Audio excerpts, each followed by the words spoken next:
ముస్లిం పురుషుడి గుర్తింపు. ఒక్కసారి ఆగి ఆలోచించండి. ఈరోజు ఎవరో మిమ్మల్ని అడిగితే మీరు ముస్లిం, మీ గుర్తింపు ఏంటి, ఏమంటారు? దుస్తులా, ఫ్యాషనా, స్టైలా, లేదా రసూలుల్లాహ్ సల్లల్లాహు అలైహి వసల్లం మనకు అప్పగించిన విధేయత? మీరు వినండి, మళ్ళీ పరిశీలించండి. తర్వాత మనం ఏ మార్గంలో ఉన్నామో మనమే నిర్ణయించుకుందాం. 1. పురుషులకు పట్టు సిల్క్. రసూలుల్లాహ్ సల్లల్లాహు అలైహి వసల్లం అన్నారు, పట్టు మరియు బంగారం నా ఉమ్మత్లోని మహిళలకు హలాల్, మగవారికి హరాం. 2. పురుషులకు బంగారం ఆభరణాలు.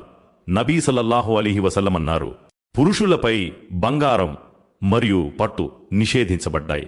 3. మహిళల మాదిరి అలంకారం లేదా ఆభరణాలు.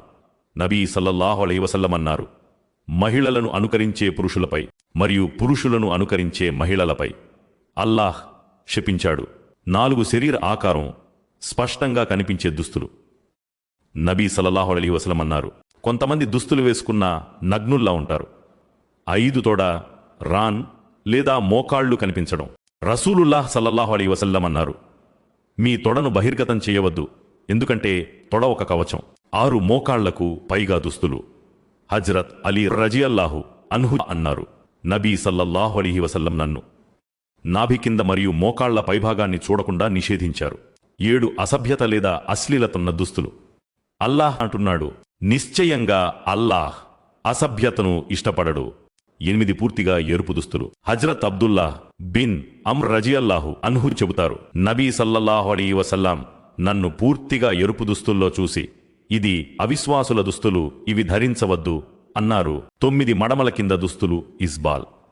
రసూలుల్లాహ్ సల్లల్లాహు అలైహి వసల్లం అన్నారు, మడమల కింద ఉండే దుస్తులు నరకంలో ఉన్నాయి. గడ్డం గీయడం, తీయడం. రసూలుల్లాహ్ సల్లల్లాహు అలైహి వసల్లం అన్నారు, గడ్డాన్ని పెంచండి, మీసాలను తగ్గించండి. సహాబాలు ఇదే విధంగా ఆచరించారు. ఇప్పుడు ప్రశ్న ఇది కాదు, ఇది కఠినమా, సులభమా? అసలు ప్రశ్న ఇది, రసూలుల్లాహ్ సల్లల్లాహు అలైహి వసల్లం మాట వినినా మనం నిర్లక్ష్యం చేయగలమా? అల్లాహ్ అంటున్నాడు, ఎవడు రసూల్కు అవిధేయత చూపి అల్లాహ్ హద్దులను అతిక్రమిస్తాడో అతన్ని అగ్నిలో ప్రవేశింపచేస్తాడు, అందులో శాశ్వతంగా ఉంటాడు. రసూలుల్లాహ్ సల్లల్లాహు అలైహి వసల్లం అన్నారు, నా ఉమ్మత్ మొత్తం జన్నత్లో ప్రవేశిస్తుంది, కేవలం తిరస్కరించేవాడు తప్ప. సహాబాలు అడిగారు, తిరస్కరించేవాడు ఎవరు అన్నారు.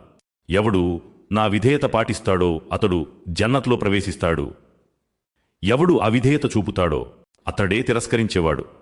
ముస్లిం పురుషుడి గుర్తింపు దుస్తుల స్టైల్తో కాదు, రసూలుల్లాహ్ సల్లల్లాహు అలైహి వసల్లమకు విధేయతతోనే.